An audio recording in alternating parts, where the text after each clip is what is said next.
بسم الله الرحمن الرحیم. ګران کتونکو، دا وخت مونږه د ګیمن پل خواته چې کوم روکې پل دی، دا د سیلاب په وختو کې چې کله سیلاب راغلی و نو دا یې وړه و. خو د بدنصیبۍ د لاسه زمونږ په ملک کې، زمونږ په وطن کې داسې صورتحال دی چې دا معمولي غونته ځای چې دی، د دې دومره میاشتې وشوې او د دې صحیح پراپر چې کوم طریقه کار دی هغه ونه شو، دا جوړ نه شو. د دې په وجه باندې د دې نه چې برکم پټي دي هغه ټوټل د دې وخته پورې په هغې یو فصل نه کېږي، په هغې کې یو لوی ډنډ جوړي او د دې وجې نه نن چې دی نو د هغې دپاره یو انتظام چې یاره په هغې کې بل پیپ ولګي او د هغې نه دا اوبه وځي، د هغې په وجه باندې نن ټول ټرافیک چې دی نو جام دی. په دې کې امبولانس راغلی او په دې کې واړه دي، په دې کې ماشومان دي، په دې کې خلک دی. خو بهرحال دلته چې کوم په دې وخت کې صورتحال دی نو هغه دا دی چې یاره یو طرف ته د دغې کار د وجې نه چې یاره دا کار په مناسب وخت باندې نه دی شوی، نو په دغه وجه باندې ډېر لوی پټي چې دی نو د دې د لاسه شړ شول. او په دویمه وجه دا ده چې نن چې کوم دغه دی نو هغه عوامو ته، خلکو ته چې دی نو انتهایي تکلیف دی. په دغه حواله باندې د دې پټي چې کوم مالک دی یا نور زموږ سره د دې ځای خلک دی د هغوی سره خبرې کوو. په دا راته ووایي چې یاره دا سیلاب چې کله راغلی د هغې څومره ورځې وشوې او ستاسو په پټو د وسه پورې سیلاب دی، نو دا لکه د دې دا زموږ د حالات او زموږ د حکومت او دا څه کوي، دا څه قصه ده؟ اعوذ بالله من الشیطان الرجیم. بسم الله الرحمن الرحیم. زموږ زیاته رسایي خو د خپل تحصیل پوري، د خپل تاڼي پوري، لکه په خپل سرکل کې چې زموږ څومره افسران ناست دي او هغه ټولو ته چې ما کوم فریاد کړی دی، نو ما ورته دومره فریاد کړی چې زما یقین دی مهدي به د جب نه پیسې راوالي او دا به موږ له وکیاړو بره سرکار ته اجت پاتې نه شي. خو لیکن د اوسه پورې د سیلاب چې کوم راغلی و دلته کې او تبایان یې کړې وې، دې ته سیند هم نه دی راوښتی. ګورې دې ته هغه د پاړۍ وټلې چې وړي دي د هغې سره چې دا سیند راغلی د پاړۍ مخې ته او بیا د ناګوې کراس کړې ده او دې ته دا راتاو شوی دی. په دې ډېر ښکلی د والي صاحب د زمانې کیلوټ و او هغه کیلوټ یې وړی دی او دغه د لاندې د هغې ټوټې پرتې دي او هر څه یې پراته دي. خو زه به دا ووایم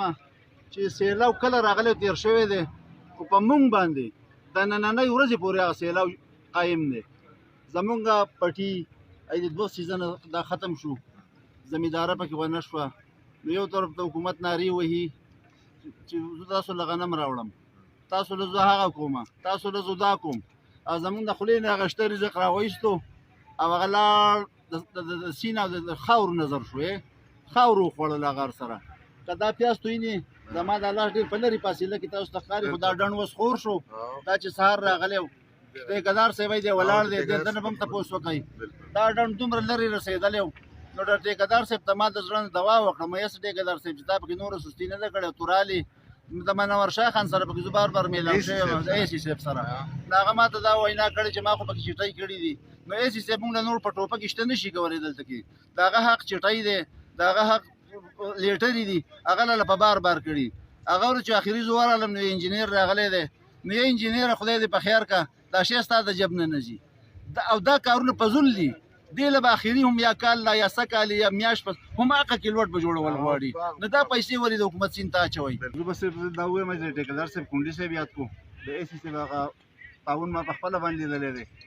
او دا ټیکهدار صاحب یې د مخامخ ولاړ دی. زه د ټولو مشکور یم چې دا اوس هم راله موږ په ایمرجنسي کې دا معامله روانه کړه. زه به صرف دغه عرض وکړم، عرض قدرله چې نګران حکومته یا تېر شوي حکومته کم عوام چې ستا بد وایي، ستاسو سپکاوی وایي،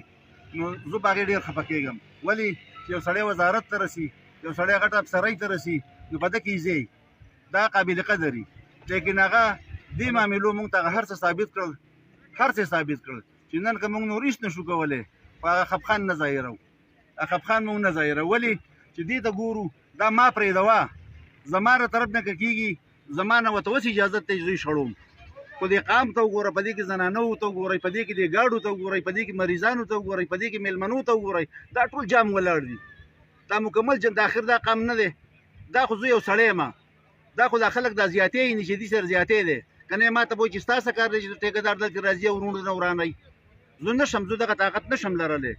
صرف دا به وایي چې د پاړۍ پورې د کلي پورې دا یو غټه لار ده، موږ پرې یخې ده، د خلکو ارمانو چې په دې باندې ټیکټرې لاړې، په دې باندې زموږ پټو ته موټرې لاړې، په دې زموږ جیپان لاړې، په دې زموږ هر کار روان شوې. هغه کارونه نن د سیلاب نه راواله د اوسه پورې دا بند پراته دي. اوس هم زه دا وایم رنګین شان د خپل شک مطابق دا پیپونه به بیا ولګو خو هغه پیپونه دي څه نور نه دي لکه کوم چې اوس 13 ورځو کې لګېدلي وو او هغه چقنا شو دا خو شکر دا چې د ګیمن په دې پول باندې ټریلې بند دي د سیمټو غټ ګاډي پې بند دي که نه زیات نه زیات موږ اوس ماسپښین له جوړ کړو مازدیګر له به دا بیا ناشي دغه لانجه او دا خبرې به بیا زموږ بیایي نو دغه مهرباني وکړئ را سره چې دې شي مستقل غم وکړئ مستقل نو دا عوام به هم په دغه شي ډېر پکې ما بیماران ولیدل په دې ګاډو کې ډېر پکې د دیر میلمانه راځي اوس هغه دلته ګاډي نښلي په موږ پورې به خاندي وایي به چې یسواتیانو تاسو له لس فوټه کې لوټ نشي جوړېدی یسواتیانو ستاسو دغه حل دی ناول خو مهرباني دا وکړئ موږ ته دا ریکارډ وکړئ چې په دې شي پیسې زموږ نه لګېدلې دي چې دا اخبار والا دا زموږ د میډیا ادارونه چې دا پې پوه شي جی کتونکو زموږ سره ټیکدار صاحب ولاړ دی ټیکدار صاحب راته دا ووایي چې یاره د دې اوس څه سیسټم کوئ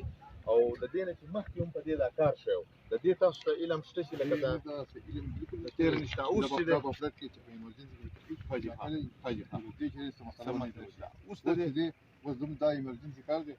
دا پیپونه چې موږ لګو دا اوبه به دې کې سیده به ځي په دې بهر زمونږ پراپر هغه کم دغه چې دی خو یې نشته د پوخ دغه چې زمونږ انتقال وي که نه چې په دې باندې کلوټ حاجي ښه دا انتظامیه چې دی انشاءالله چې به بیا اسټیمیټ وړي کلوټ بیا به جوړوي اوس لکه اوس خو تاسو صرف دا اوبه وباسئ او په دې باندې اوبه تقریبا موږ ټول ویستې ټیک ده دا ډنو دا هغه هغه سره پورې دا قدم دا اتیا دا سره موږ په نو کونډي سره لګیلو دا کې نه هیڅ نشته موږ چې دا موږ دا کار کوي چې دوی کونډي سره په دې فون سره دا حاجي ښه دا دغه اکسین صاحب اکسین کونډي صاحب هغه دا دغه کړه جی تاسو کتونکو لکه اصل وجوهات دا دي چې یاره دلته زموږ علمیه دا ده چې په دې باندې به دا دویم ځل پیسې شوې بیا به په دې په دریم ځل پیسې لګي خو هغه پراپر دا خو اوس په دې ټایم کې د اے سی صاحب د طرفه یا د اکسین صاحب د طرفه دا یو مهرباني ده چې یاره دا مطلب د دې نه به صرف اوبه وځي د دې چې کوم اوریجنل کم صورتحال او دا روډ په دې کې هغه کلوټ و د والي صاحب د وخت و هغه چې وړی شوی دی نو د هغې لکه پراپر د هغې چې کوم دغه دی هغه نه دی شوی په دې دا دویم ځل دی په دې به دا د حکومت تاوانونه کېږي پیسې به لګي خو هغه پراپر طریقه نشته نو مونږ په څنګه چې تاسو د مالک د بختي جمیل خان خبرې واورېدې چې یاره د دې د پټو چې دی په لکونو روپو نقصان چې دی دا وشو کچېرې دا په وخت باندې اوبه وتې شوی وی نو دا به د دې به دومره نقصان نه و شوی دغه شانتې نور هم خلکو ته ډېر تکلیف دی نن چې کم تکلیف دی لهذا حکومت ته خواست کوو چې یاره فوري طور دا اقدامات وکړي او دلته یو دا کم پوخ پل چې هغه شان جوړ شي نو خلکو ته د علاقې ته د خلکو ته به نور تکلیف نه دی او بل پروګرام پورې خپل کوربله اجازت ورکړي د الله پاک